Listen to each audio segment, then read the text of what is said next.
Buenos días, TNCC. Soy el pastor Tim Torres, pastor de discipulado aquí en la iglesia comunitaria de Throgs Neck.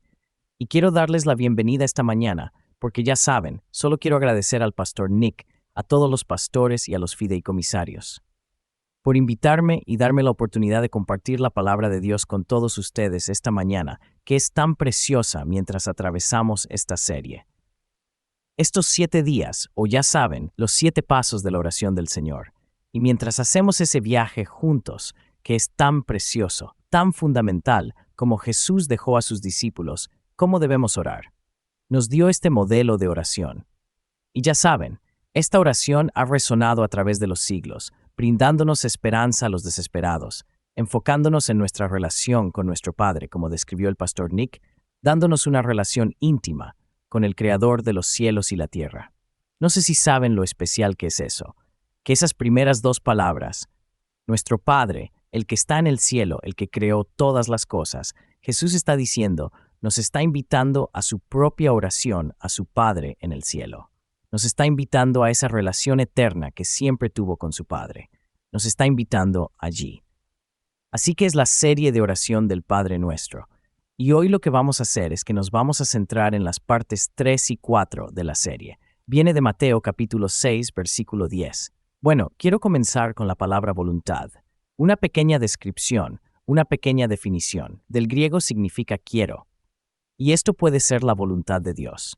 ¿Cuál es el plan de Dios? ¿Cuál es el deseo de Dios? ¿Cuál es el propósito de Dios? Voy a darles algunos ejemplos humanos de esto antes de desarrollar el sermón de hoy sobre la voluntad y cómo la voluntad juega un papel en nuestras vidas. Nuestro propósito, nuestra visión, nuestro plan. Les daré un ejemplo de un carpintero o un constructor. Un constructor tiene un plan para construir una casa. Y al construir una casa reúne todos los materiales. Él reúne a los electricistas, los ingenieros, los fontaneros, los materiales, la madera, los metales, las vigas, los clavos, lo reúne todo. El dinero, los recursos, la gente, los hombres, los trabajadores de este proyecto. Lo reúne todo con un propósito, una visión, que es construir una casa. Te daré otro ejemplo. Otro ejemplo es un cocinero o un chef, y muchas personas tenían una celebridad. Ya sea que hayas tenido la cena de acción de gracias en tu casa o hayas ido a la casa de alguien más y estabas agradecido porque reunieron esos elementos. Y te reunieron en su casa, pero recuerda, ¿cuál es la función? ¿Cuál es el propósito de hacer esa comida? ¿Cuál es el propósito de esa celebración? Estás reuniendo todos los elementos juntos con un propósito para compartir una comida juntos con la familia. Y si tuviste una comida de Navidad, le estás dando un propósito más alto. No solo te estás reuniendo con la familia, sino que estás recordando el nacimiento de Jesucristo. Y estás compartiendo eso juntos. Estás agarrando, ya sabes, las frutas, las verduras, las especias. Estás reuniendo todo eso. Estás sacando todos los platos. Estás reuniendo todos estos diferentes elementos juntos para crear la perfecta fiesta de Navidad o de Acción de Gracias. Tu propósito es reunir. Te daré otro ejemplo. Un ejemplo de un autor y un escritor. Sabes, vivimos en un mar de letras, un mar de palabras, un mar de frases. Pero ¿qué hace un escritor? ¿Qué hace un autor? Reúne las letras, reúne las palabras, reúne las frases y les da gracia, de mayor y mayor significado y propósito, hasta que finalmente llega y forma un libro que atrae a los lectores. Solo imagina que Dios es ese autor, Dios es ese constructor, Dios es ese gran chef, y está reuniendo todas las cosas para un propósito mayor. Y nos está llamando a mí y a ti para ser parte de ese propósito mayor. ¿Solo quieres ser una letra? ¿Solo quieres ser una palabra perdida en la historia? ¿Quieres ser parte de la historia más grande jamás contada en toda la humanidad y ser parte del libro del autor que creó el universo? Ahora voy a entrar en el sermón. Esta oración nos recuerda que Dios tiene un plan. Para este mundo, un plan que comenzó en el jardín del Edén, se cumplió en la vida, muerte y resurrección de Jesucristo, y algún día culminará en la Nueva Jerusalén. Nos llama a mirar más allá de nuestros problemas de hoy y levantar nuestros ojos al reino eterno de Dios. Pero no es solo una oración para ser pronunciada, es una oración para ser vivida. Mi pregunta para ti es esta. ¿Está tu vida alineada con la voluntad de Dios? ¿Te estás convirtiendo en parte de esa historia eterna? ¿Eres un ciudadano? ¿Eres un ciudadano de su reino, viviendo su propósito y buscándolo? La Biblia nos dice que el reino de Dios no es de este mundo, y sin embargo, está irrumpiendo en este mundo a través del poder de Cristo hoy. Te invito a este viaje conmigo mientras vamos a explorar lo que significa orar y vivir tu reino venido. Tu voluntad sea hecha. Que Dios abra nuestros corazones. Permíteme solo orar. Padre Dios, simplemente te agradecemos, Señor, por esta oportunidad. Gracias, gracias, gracias, gracias, gracias, gracias, gracias, gracias. Gracias por esta oportunidad, por este momento para servirte, para estar contigo, para estar en tu presencia. Señor, para que puedas llenarlo esta mañana. Invitamos a tu Espíritu Santo a dar vida a estas palabras, a dar vida a lo que quieres compartir con cada uno que está aquí en esta sala y viendo en línea. Oramos esto en el nombre del Padre y del Hijo y del Espíritu Santo. Voy a comenzar con el Jardín del Edén, donde se comparte el diseño de Dios, la voluntad de Dios. El Jardín del Edén no era solo una ubicación geográfica, era donde la presencia de Dios, el diseño de Dios, era estar con la humanidad, caminar en medio de ellos. Eso fuera del caos, cuando dijo en el versículo 2 del Génesis, capítulo 1, la tierra estaba sin forma, y la tierra estaba vacía, y el Espíritu se cernía sobre las aguas. Dios estableció su orden y creación, y le dio al hombre un jardín. Era un lugar donde la voluntad de Dios se cumplía perfectamente, donde el cielo y la tierra se encontraban. Adán y Eva tenían comunión ininterrumpida con el Señor, reflejando su gloria y administrando su creación. Él les dio un lugar para vivir, les dio un santuario donde estarían con Dios y con cada uno y con toda su creación en perfecta armonía. Creó la forma, el santuario, y lo llenó, y dijo: «Sed fructíferos y multiplicaos, y llenadlo, y gobernad sobre él, y administradlo». Pero sabemos lo que pasó desde que el hombre entró en escena. La humanidad eligió lo que era agradable a la vista. Eligieron su propia voluntad, sobre el paraíso de Dios, y así se perdió el paraíso. Comenzamos a construir reinos de orgullo y rebelión. La serpiente susurró a Eva: «Puedes ser como Dios», y nosotros, todos nosotros, hemos caído en esa tentación. Y todos hemos caído. Pero había una promesa en ese jardín, que mientras Dios está corrigiendo y disciplinando y poniendo juicio sobre nuestros pecados, que nosotros, a quienes Él envió a Adán y Eva y la serpiente, Él dijo: «Del mar de la mujer vendría uno que aplastaría la cabeza de la serpiente». Mira, porque tenemos su auricular. Eso es perfecto. Estoy hablando de que lo tiene, escuchando, escuchando, escuchando. ¿Cómo consigues, querido Abbot Persia, predicar una bata de baño fuente de magnesio? Incluso en la hora más oscura, la luz del reino de Dios no pudo ser extinguida. Desde ese momento, el Rey comenzó su marcha hacia nuestra redención. La voluntad de Dios promulgada a lo largo de la historia. Jesús es el Rey que trae el reino.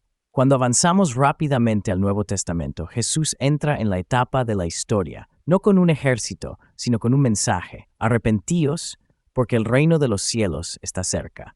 Ahora escucha, iglesia. El reino no estaba lejos. Se ha acercado porque Jesús se acercó. Jesús vino a ser tabernaculado con nosotros, Dios con nosotros, como acabamos de celebrar la Navidad. Cuando Pilato confrontó a Jesús Cristo, preguntándole si era un rey, Jesús respondió: «Mi reino no es de este mundo». Esto no fue una negación de su realeza, fue la declaración de su naturaleza divina. El reino de Jesús no opera en la política y el poder terrenales. No, su reino está construido sobre Dios. Está construido sobre la transformación, no sobre la transacción. Cada milagro, cada acto de compasión, cada confrontación con el mal, estos no eran solo actos de bondad, eran declaraciones de guerra contra los reinos de este mundo, como se ejemplifica en la cruz de Jesús. Jesucristo, que es un mensaje poderoso, porque en la cruz decía Rey de Reyes, y en ella tenía la corona de espinas. Estaba en guerra, con el orgullo de todos los reinos humanos y sus poderes, y mostró su humildad en la cruz. Estaba en una guerra espiritual más profunda de lo que podríamos imaginar. Imagina cuando miras la cruz del Calvario, haciendo una declaración a todas las potestades y poderes alrededor. Parecía una derrota para los observadores de ese tiempo. Permíteme recordarte que la cruz fue su coronación cuando resucitó de la tumba 3 días después. Jesucristo declaró una vez por todas: «Toda autoridad en el cielo y en la tierra me ha sido dada». Vivimos en esta tensión de lo ya y lo aún no. El reino ha sido inaugurado, Él ha ganado la victoria y ahora la estamos viviendo. Somos el cuerpo de Cristo. Aquí estamos lo que fueron las últimas palabras de Jesús a sus discípulos: Salgan y hagan discípulos. Él ha puesto el plan en marcha, ha seguido la voluntad de su Padre. Y ahora estamos participando en la reunión y haciendo discípulos, todo junto en el cuerpo de Cristo, que es el nuevo templo. Él lo está reuniendo todo. Por eso Jesús nos enseñó a orar, venga tu reino. Y finalmente, mientras compartimos esta imagen, todo culmina en la Nueva Jerusalén. Cuando el reino se realiza plenamente, cuando leemos el libro de Apocalipsis, capítulo 21, es un vistazo de Dios. El último cumplimiento de Dios, su último plan de traer el reino a la plena realidad. Y como dice, vi un nuevo cielo y una nueva tierra. Y escuché una voz del trono que decía, he aquí, la morada de Dios está con los hombres. La belleza de la Nueva Jerusalén, el jardín de Edén restaurado, donde la presencia de Dios ahora ha invadido completamente.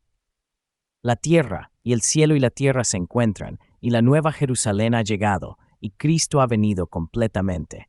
Y está lloviendo, pero estamos viviendo en este tiempo cuando Dios se está reuniendo. ¿Vas a ser parte de seguir la voluntad de Dios? Y reunir y difundir su palabra para reunir a sus hijos, a su pueblo. Cosas prácticas mientras vivimos esta oración, venga tu reino. Entonces, ¿cómo vivimos esta oración? ¿Cómo nos convertimos en portadores del reino en un mundo roto? Estábamos demasiado rotos. Lo que tenemos que hacer primero. Lo primero es buscar primero su reino. ¿Cómo se ve eso? ¿Cómo se ve buscando primero? El pastor Nick, en la oración que tuvimos en la suite hospitalidad, dio un buen ejemplo de otro pastor, ¿verdad? Cuando te levantes de la cama, ponte de rodillas y ora a Dios. Estás buscando esa primera parte de tu día, la primera parte en la que te despiertas, la primera parte de donde estás comenzando a despertar. Y estás comenzando tu día y dices, escucha Dios, ya sea 5 minutos, te estoy dando esa primera parte de ese día. Porque va a cambiar la trayectoria de las otras 24 horas. Va a darle sentido a esas 24 horas. Esos pedazos y piezas, esas cosas, para ser reunidas, tus situaciones y circunstancias que ocurrirán dentro de esas 24 horas. Estás diciendo, Señor, tú eres el creador del universo, tú eres el que lo diseñó todo, tú eres el autor, tú eres el que le da sentido, tú eres el que toma esas partes individuales. Estás recogiendo las especias, estás recogiendo esas palabras que están en mi día, esas experiencias de mi día, esas personas con las que estoy interactuando en mi día, y le estás dando un mayor significado, y lo estás sacando y dándole un propósito mayor. Así que estás comenzando ese día y diciendo, quiero buscar primero tu reino. Hágase tu voluntad. Venga tu reino. Sean agentes de renovación. Dios te ha enviado para ser discípulos, para discipular a las naciones. Nos ha enviado a compartir las buenas noticias. Nos ha enviado no como si estuviera dando una analogía, no como termómetros, sino como un termostato. No debes leer la temperatura de la habitación. Debes cambiar la temperatura de la habitación a través de tu bondad, a través de tus palabras de aliento, a través de tu servicio, a través de tu amor. Aquellos que son difíciles de amar, aquellos que son difíciles, a través de tu perdón, a través de tus actos, de cómo unes a las personas, cómo sirves a los demás. Eres agentes de Dios. Eres agentes de su renovación en tu lugar de trabajo, en tu familia. Así que no te quedes sentado. Dios te ha dado la capacidad de hacer algo. Es interesante, un orador vino a mi clase y es un orador motivacional para atletas de élite. Y solo vino a mi escuela porque su hija trabaja en la escuela. De todos modos, ha entrenado a Eli Manning y dio esto donde el confidente, su libro se llama Confianza de Mente. De todos modos, pero si no conoces la palabra confianza, tienes confianza. Has escuchado esta palabra muchas veces, en realidad proviene del latín, se llama confide, y si no sabes lo que significa, significa con fe. Así que te acercas a la vida con confianza, confide. Subes a esta plataforma cuando Dios te da una plataforma. Subes a ella con confide, con confianza. Familia de la Iglesia, espero animarte hoy a que Dios te ha llamado en tu lugar de trabajo, dentro de tu familia, para vivir la vida, confide, con confianza, en su mensaje, en su plan. Así que cuando sigues su voluntad, su obra en tu vida, puedes salir con confide, con confianza, que eres parte de su plan, su destino, su propósito, que está reuniendo todas las cosas para bien. Eres agentes de su renovación. Sal afuera, no con miedo sino con confianza. Ora con confianza, ora con audacia. Estamos orando para que venga tu reino, que invada este espacio, que invada nuestros corazones, que invada nuestra generación, que invada nuestra ciudad, que invada nuestros metros. Estamos orando para que la paz de Cristo, que el amor de Dios invada nuestras familias extendidas. Invade este tiempo y este espacio porque el poder de Dios es ilimitado. Así que voy a decir, ora con confianza y vivamos con esperanza. No estamos luchando por la victoria. Creo que Mark usa mucho esta línea porque la he oído antes. No estamos luchando por la victoria. Estamos luchando desde la victoria. La cruz ha asegurado el resultado, la cruz y su resurrección. Esta esperanza nos impulsa a perseverar, sabiendo el regreso del Rey, sabiendo el regreso de la cola del Rey. Mientras vivimos la oración, hágase tu voluntad de algunas maneras prácticas. Debemos aprender, aunque hayamos sido cristianos, quizás hayas sido cristiano durante 3 años, 5 años, 10 años. Somete diariamente a la voluntad de Dios. Rinde tus propios planes a su plan definitivo. Señor, ¿cuál es tu voluntad para mí hoy? ¿Cuál es tu voluntad para que yo haga? Podría ser tan simple como cambiar tu actitud hacia un miembro de la familia o hacia un compañero de trabajo, dedicar algún tiempo a alguien necesitado. Una de las cosas que practico, ¿sabes? Soy profesor en el DOE y una de las cosas que practico es siempre antes de entrar al trabajo. Oro por mis estudiantes, por mi escuela, por mi familia. Y de hecho, hago comunión en mi coche muchas veces porque es un recordatorio de que no puedo alimentar a mis estudiantes. No puedo alimentar a mis compañeros de trabajo. No puedo alimentarme a mí mismo, a esas cosas más profundas. Y es un recordatorio para mí, Dios, Cristo, tú eres mi pan de cada día.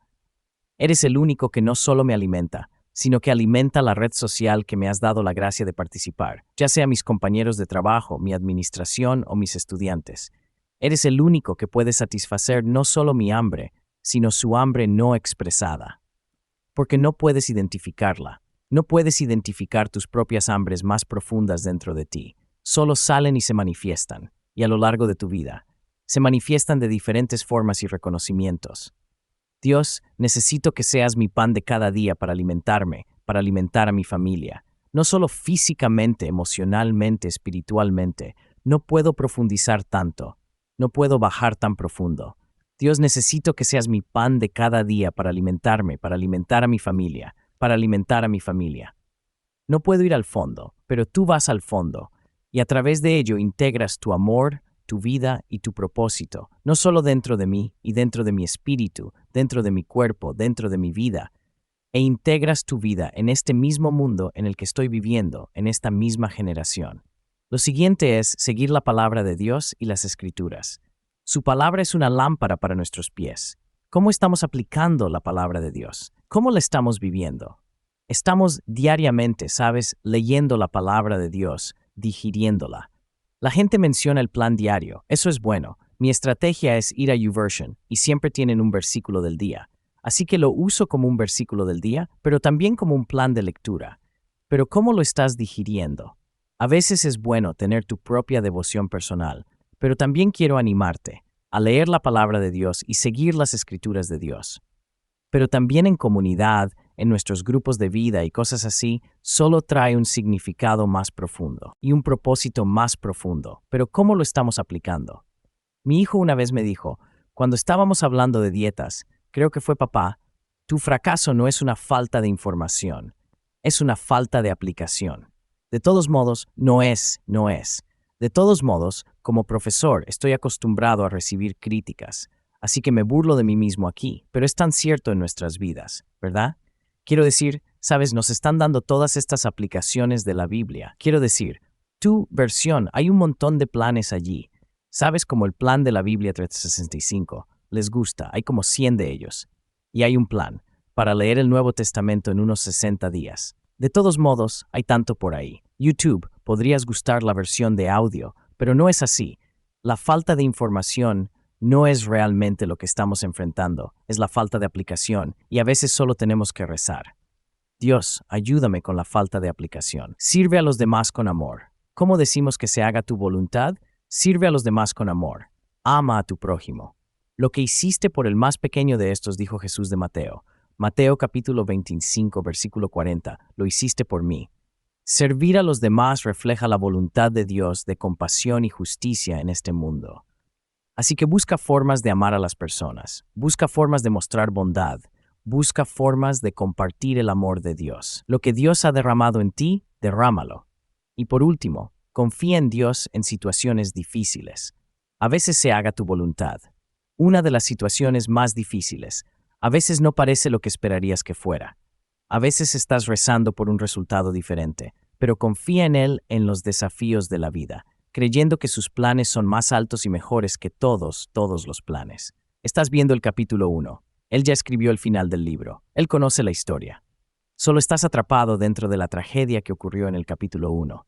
Pero hay un capítulo, 2, 3, 4 y 5. No has visto lo que Dios ve, porque Él ve la historia completa al final. Puede que hayas perdido a un ser querido, puede que haya una situación de salud. Solo estás viendo ese capítulo, pero hay el próximo capítulo. Somete a la voluntad de los planes de Dios, porque sus caminos son más altos que nuestros caminos. Sé que es difícil, sé que es duro. Ahí es donde entra la relación íntima con Dios. A veces tenemos que luchar en nuestras oraciones, como lo hizo Job y David. Eso es lo que significa Israel, luchar con Dios. Y a veces estás en ese momento, pero participa, persiste y lucha. Persevera. Es esa relación con Dios la que es la tierra prometida. Es esa la perla de gran precio. A través de Jesucristo podemos ir al trono de Dios con confianza. Amén.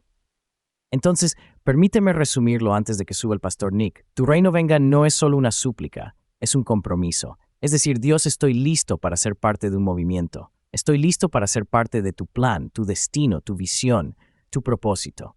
Desde el Edén hasta la cruz, de la cruz a la tumba vacía, de la tumba a la nueva Jerusalén, el reino está avanzando. Estás aquí de diferentes naciones, diferentes etnias. Estamos aquí en esta sala, y hay iglesias en todo el mundo que comenzaron hace 2000 años en una ciudad. Estamos aquí en Jerusalén. Entonces les pregunto esta semana, ¿dónde pueden ustedes y yo traer el reino? ¿Es en tu lugar de trabajo? ¿Es en tu familia y en tu comunidad? Prácticamente son las tres cosas. Pero entra en ello con valentía, con confianza, sabiendo que llevas la autoridad del Rey. Invita al equipo de adoración a avanzar, y las luces se atenúan, y el pastor Nick simplemente nos va a cerrar. Venga tu reino, hágase tu voluntad. Amén, amén. ¿Cuántos apreciaron esa palabra hoy del pastor Tim? Amén. Gracias, pastor Tim, por ese claro llamado hoy. Y solo estaba notando algunas cosas, y creo que es importante. Voy a empezar por donde él terminó. ¿Dónde puedo traer el reino? ¿Podemos simplemente ponernos de pie y cambiar nuestra postura mientras viene el equipo de adoración? Y me gustaría que cantáramos una canción en respuesta a esto. Y luego nos pediré que oremos. Pero mientras cantamos esto, me gustaría que nos hiciéramos esa pregunta. ¿Dónde necesito traer el reino de Dios? Comienza en casa y se extiende a los diversos espacios y lugares donde tienes influencia. Y para nosotros, cada uno de esos espacios se ve un poco diferente, ¿verdad? Porque algunos de ustedes, todos ustedes trabajan en espacios diferentes a los míos. No trabajo con ninguno de ustedes. Aquí es donde nos reunimos, pero estamos reunidos para ser dispersados. Estamos reunidos para ser dispersados hoy. Es domingo y algunos de nosotros vamos a ir a algunos lugares. Todos nosotros, ¿verdad? Ninguno de nosotros vive aquí en esta iglesia. Todos van a ir a algún lugar. Vas a ir a algún lugar después de hoy. Donde vayas, llevas el reino. Ahora podrías decir, bueno, solo voy a casa a mi propio apartamento y solo soy yo. ¿Adivina qué? Necesitas llevar el reino, porque en última instancia, algunos de ustedes pueden encender un televisor hoy. Y entonces, ese no es solo un lugar para que te relajes y consumas, es un lugar para que invites al reino de Dios. Y entonces, quizás hay algunas elecciones de medios con las que necesitas comenzar. Mañana, algunos de ustedes tienen trabajos. Algunos de ustedes van a lugares de influencia como tu aula, si eres estudiante, o tu lugar de trabajo. ¿Dónde puedes llevar el reino de Dios? Justo allí. El reino de Dios es ahora. No existe en un edificio, como cantó la pastora Nadine. No es un edificio lo que quieres sentir, son nuestros corazones. Y entonces, donde quiera que vayas, eres un portador del reino de Dios. Así que esta mañana, mientras respondemos con una canción, quiero que ores mientras estamos cantando. Dios, ¿dónde quieres que lleve el reino? Y mientras estás cantando, respondamos para que el Espíritu de Dios simplemente caiga como lluvia en nuestras vidas. Amén. Para dar la bienvenida al Espíritu Santo, y luego oraré por nosotros al final.